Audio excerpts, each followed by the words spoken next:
Today we will be discussing the model of the skin. Observe first, this is the epidermis. The 5 layers we will discuss one by one. And from here onwards, you can see the area below up to this level is the dermis.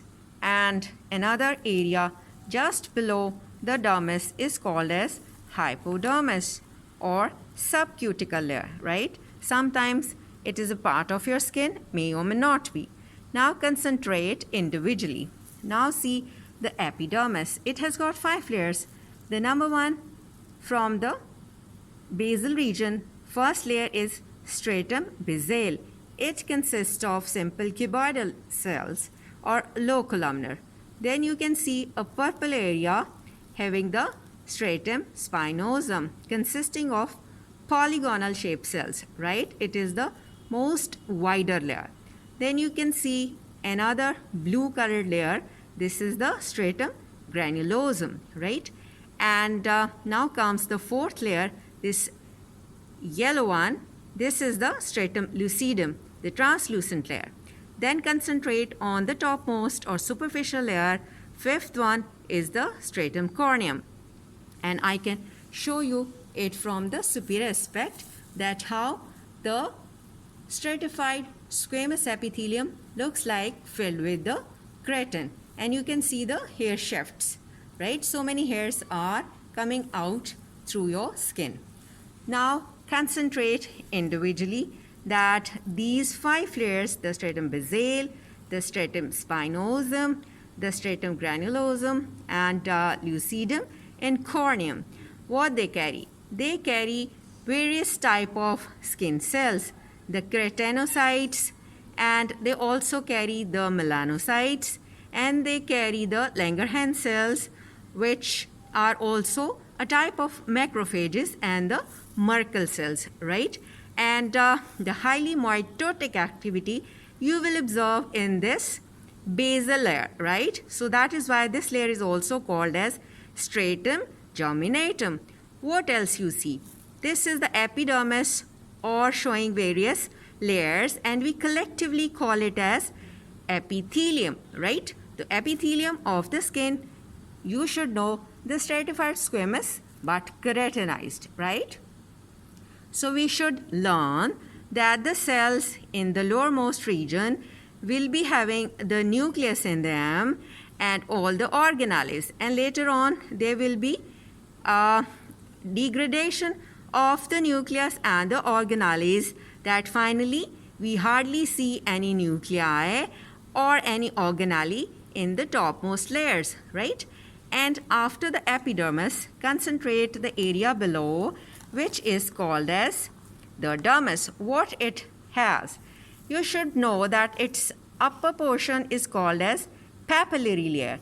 So because they are showing indentations towards the epidermis, these are called as papillary projections towards the epithelium, right? So this is the papillary layer, and this is showing in it the well vascularity and are filled with the high content or much cellularity in it, right?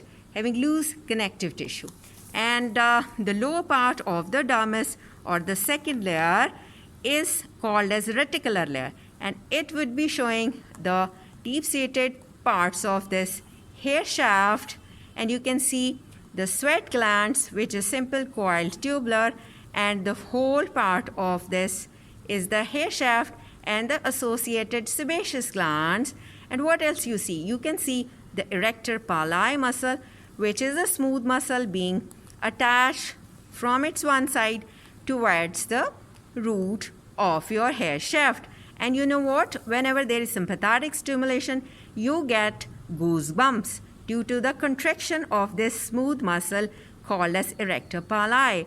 And what else you see? You can see well vascularity, and you can find so many sensory receptor and nerve endings. These are the masseter nerve fluxes you would find, and you can see the free nerve endings. And what else? You can find the Pacinian corpuscles as well. And you can find the artery, the vein, and definitely, of course, The yellow color are your nerve endings and nerve fibers reaching to the top. And as we know that epidermis is avascular, being supplied on its low part or being nourished by the vascularity of the papillary layer, right?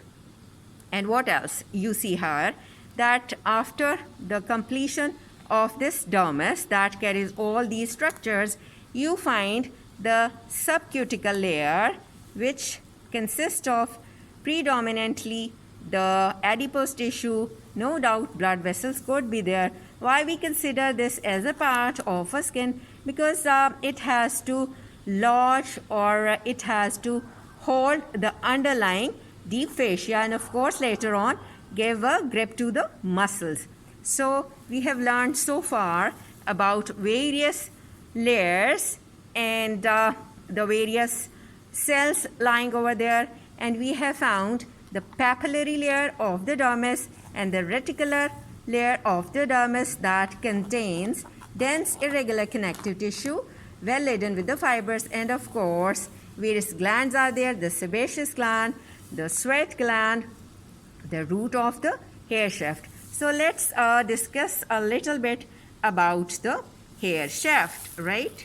Now just concentrate on the hair shaft. Here you can see this dermal papilla well laden with the vascularity. You can see the artery and vein inside, and here you find the letter H, which is showing the central medulla and the outer cortex, and being marked on its edges as a cuticle, right, on both sides. So medulla, cortex, and bounded by the cuticle. Then you can see this blue color area on its both sides. This is the inner epithelial hair, this hair root sheath, right? And then you can find the yellowish area around this. This is called as outer epithelial root sheath. On both sides you can observe. Then you can found that there lies another layer donated with the letter B, which is the glassy membrane on both sides. And of course on its most outer side you get the connective tissue sheath. In this way we learn the portions or parts of the hair shaft, right? So this is another view. Here you can see the cutted part of the hair shaft, and you can see various parts of the hair, right? And this is the Pacinian corpuscle, and you can see various free nerve endings reaching at the top, and this is the papillary projection of the dermis, and you can see the peg-like projection on the top. And in this part the epithelium or epidermis is being removed. And if we have to learn one by one the parts of the this epidermis, you can see the blue line is the stratum basale, this layer is the stratum spinosum, and this third layer is stratum granulosum, and fourth one is stratum lucidum, and fifth one is stratum corneum. Right here no nuclei, there no organelles, rather they are filled with the keratin protein.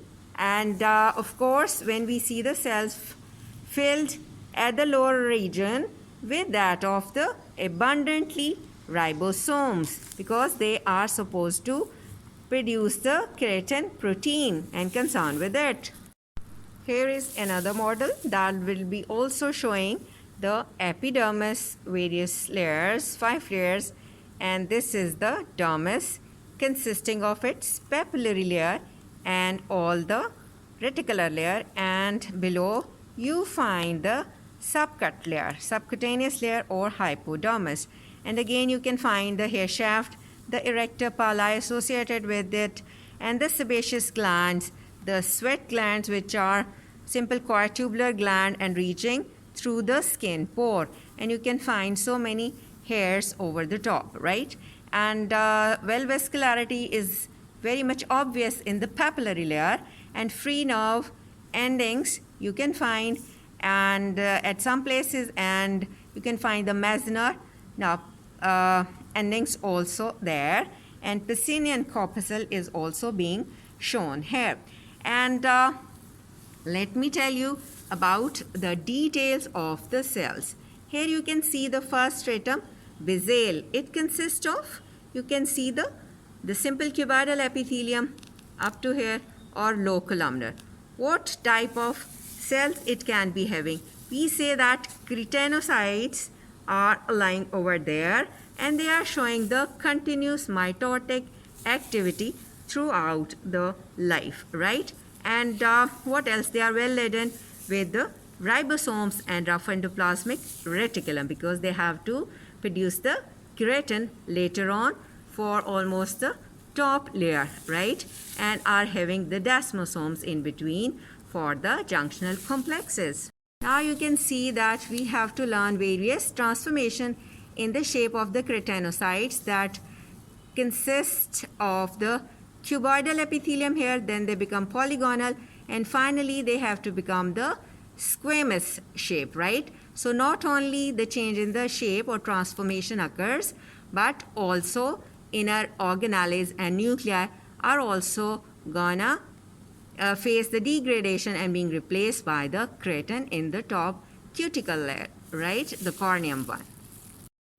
Now among these cells, the other type of cells are the melanocytes. What they have to do? They have to produce a dark brownish pigment. They have to synthesize it, and which is called as melanin, and surely that is supposed to give color to your skin. And then among these we have got the Langerhans cells, which are doing the function of phagocytosis. So we are part of mononuclear phagocytic system, right? And they are supposed to take part in cell mediated, you would say, immune responses, as they are acting as antigen presenting cell as well. Now we have got the Merkel cells over there, and they are usually, you can say, scanty over the ordinary skin, but more abundant where you find more sensory perception, like lips and the fingertips. And what they are supposed to do, they have to serve as mechanoreceptor and related to the diffuse neuroendocrine system, being the presence of dense core granules in them, right? These are the various cells we observe here.